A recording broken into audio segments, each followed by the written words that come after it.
नमस्कार, आप देख रहे हैं सम्राट टीवी न्यूज और चलिए सीधा रुख करते हैं इस वक्त की बड़ी खबरों की ओर। झारखंड के गोड्डा जिले के मेहरमा प्रखंड अंतर्गत धनकुड़िया गांव में कुछ दबंगों की मनमानी ने किसानों के लिए बड़ी मुसीबत खड़ी कर दी है। गांव से होकर बहने वाले 3 सरकारी पुलों को अवैध रूप से बंद कर दिया गया है, जिसके कारण बारिश का पानी खेतों में भर गया है। इससे 10 बीघा से अधिक उपजाऊ भूमि जलमग्न हो गई है और धान की रोपनी अधर में लटक गई है। किसान अब गंभीर आर्थिक संकट में फंसते नजर आ रहे हैं। पीड़ित किसान शिवपूजन यादव ने बताया कि उनकी लगभग 5 बीघा जमीन पानी में डूब गई है। अगर समय रहते पानी की निकासी नहीं हुई तो धान की रोपाई नहीं हो पाएगी और पूरे साल के लिए अनाज का संकट खड़ा हो जाएगा। वहीं एक अन्य किसान मनीत यादव ने इसे भयावह स्थिति बताते हुए कहा कि बिना प्रशासनिक कार्रवाई के किसान बर्बादी की ओर बढ़ेंगे। पूरे गांव में किसानों के बीच गहरी नाराजगी और बेचैनी का माहौल है। ग्रामीणों ने जब यह मामला मेहरमा अंचलाधिकारी के संज्ञान में लाया तो उनके निर्देश पर राजस्व कर्मचारी और सीआई ने मौके पर पहुंचकर स्थिति का जायजा लिया है। अंचलाधिकारी ने किसानों को भरोसा दिलाया है कि दोषियों के खिलाफ जल्द ही सख्त कार्रवाई की जाएगी और समस्या का स्थायी समाधान निकाला जाएगा। यह मामला सिर्फ जल जमाव का नहीं है, बल्कि प्रशासनिक संवेदनशीलता और जवाबदेही की भी एक परीक्षा है। अब देखना यह होगा कि प्रशासन ग्रामीणों के सब्र का कितना इम्तहान लेता है या फिर जल्द राहत की दिशा में कोई ठोस कदम उठाता है। नमस्कार, सम्राट टीवी लाइव देख रहे हैं। मेरा नाम कुमार सोनू हुआ। एक ऐसी खबर से आपको अवगत कराएंगे कि आपके पैरों तले जमीन खिसक जाएगा। खबर मेहरमा प्रखंड क्षेत्र का है। एक छोटा सा गांव है धनकुड़िया। यहाँ कुछ रंगबाज हैं गांव में, समझ रहे हैं, उनके द्वारा नाले को बंद करवा दिया गया है। देखिए, किसानों का खेत में पानी का जो जमाव हो गया है, कहीं ना कहीं किसान जो आश्रित रह हैं, खेती पे आश्रित रहते हैं। अभी धान का सीजन चल रहा है, धान के रुपाई का सीजन चल रहा है। किसानों को किसानी करने में कितनी मुसीबतों का सामना करना पड़ता है, ये तमाम विधि व्यवस्था से आपको अवगत कराएंगे। क्या कहानी है, क्या मजबूरी का सामना करना पड़ता है और किस किस अधिकारी के पास अभी तक आवेदन दिया गया है, उस अधिकारी के द्वारा किसानों को क्या आश्वासन दिया गया है, उस बड़े रंगबाज को रंगबाजी कंट्रोल करने के लिए उनकी क्या भूमिका है, इन तमाम विधि व्यवस्था में हम चर्चा करेंगे। हमारे साथ बातचीत करने के लिए यहाँ के कुछ किसान भाई है, उनसे बातचीत करने का प्रयास करेंगे। सबसे पहले अपना परिचय, क्या नाम हुआ भैया? मेरा नाम प्रिंस यादव है। क्या कहानी हुआ है भैया? देखिए, कहानी यहाँ कुछ नहीं, यहाँ जो जल जमाव आप देख रहे हैं, यहाँ से लेके 3 पुलिया है। ठीक है। आपकी बार जो धनकुड़िया में पोखर खुदाई हुआ, उसके द्वारा मिट्टी भर दिया गया है। सारा पुल को यहाँ जो है सब जाम कर दिया गया है।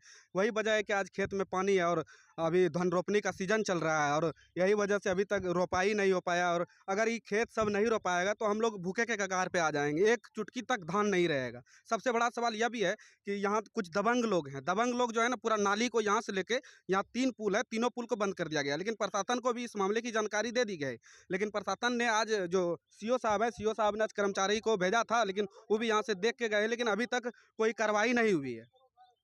क्या अपील कीजिएगा जिला प्रशासन से? जिला प्रशासन से यही कहेंगे कि हम लोग किसान हैं, गृहस्थ का बच्चा है, धान नहीं उपजेगा तो क्या खाएंगे, सबसे बड़ा सवाल है। अगर नहीं उपजेगा तो हम लोग भुखमरी के कगार पे आ जाएंगे। एक चुटकी आपकी बार धान नहीं होगा, गाय माल भी मर जाएगा।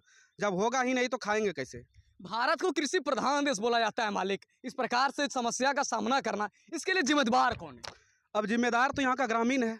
सबसे बड़ा सवाल तो ये ग्रामीण है। ग्रामीणों को देखना चाहिए कि नाला बंद नहीं करना चाहिए। नाला बंद, पानी जमा होने का कारण क्या हुआ? सबसे बड़ा कारण वही है कि जितना पुल है, सब पुल को ही मिट्टी भर के जाम कर दिया गया है। किसके द्वारा जाम कर दिया गया? गांव के ही कुछ लोग हैं जो कि उनके द्वारा जाम कर दिया गया है। हम नाम नहीं बताना चाहेंगे, और नाम बताएंगे फिर हमसे मार करना होगा उसके साथ। क्या स्थानीय प्रतिनिधि हैं, मुखिया जी हैं, उनके द्वारा? जी, मुखिया को भी इस मामले का जानकारी दे दिया गया। मुखिया ने भी बोला था कि हाँ, पुल को जाम कर दिया गया। सीओ साहब भी आज बोले, बीडीओ साहब के द्वारा भी मामले को जानकारी दिया गया है, बोला जल्द से जल्द करवा देंगे। लेकिन अभी तक कुछ ना। और धन रोपनी का समय बीतते जा रहा है, बीत जाएगा फिर हम लोग धान नहीं रोप पाएंगे। और क्या, और कोई समस्या है? और कोई समस्या नहीं। सबसे अभी बड़ा जल जमाव का समस्या यही जो देख रहे हैं आप, यह तालाब बन गया है, बस। और कोई समस्या नहीं है। पुल को क्लियर करवा देगा, सारा पानी निकल जाएगा। घर के पास भी पानी देखते हैं? बिल्कुल, एकदम यहाँ भी कमर भर पानी है। आप जाइएगा तो डूब जाइएगा इसमें। क्या कहानी हुआ है भैया?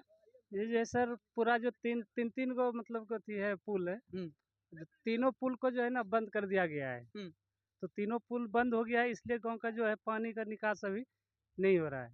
सब पूरा पानी अभी जमा हो गया है। ठीक है। अब पानी निकासी नहीं होगा तो ये धान कैसे बुआई करेगा? देखिए अभी भैया, रोपाई- कहीं ना कहीं कृषि जो आश्रित होता है खेती गृहस्थी पे, अगर आपके खेत में पानी जल जमाव की समस्या उत्पन्न होगी तो धान रुपया का सड़ जाएगा। सड़ इनके जाएगा। जिम्मेदार कौन होगा? ये गांव का समाज जो है, जो बंद किया है पुल को, जो बंद किया है वो जिम्मेवार होगा।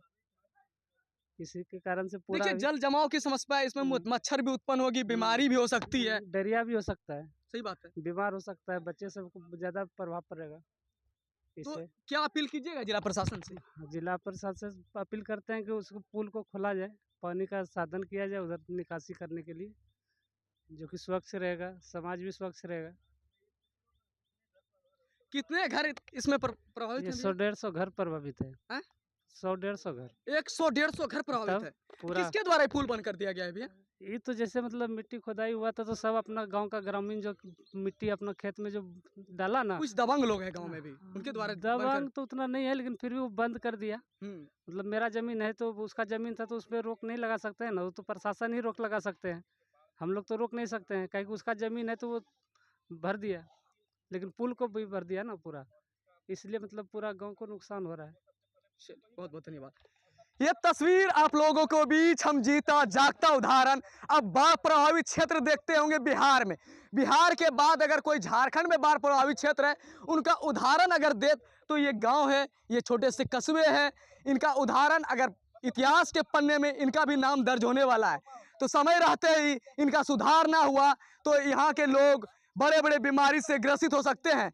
जैसे बात करें मलेरिया, हैजा आदि बीमारी है जिनका जिक्र नहीं कर सकते हैं। इस प्रकार की समस्या आपके क्षेत्र में अगर हो तो हमारे सम्राट टीवी लाइव से संपर्क करें। ऐसे ही तमाम खबर के लिए हमारे साथ सम्राट टीवी लाइव में बने रहें। कुमार सोनू की रिपोर्ट, गोड्डा से। धन्यवाद।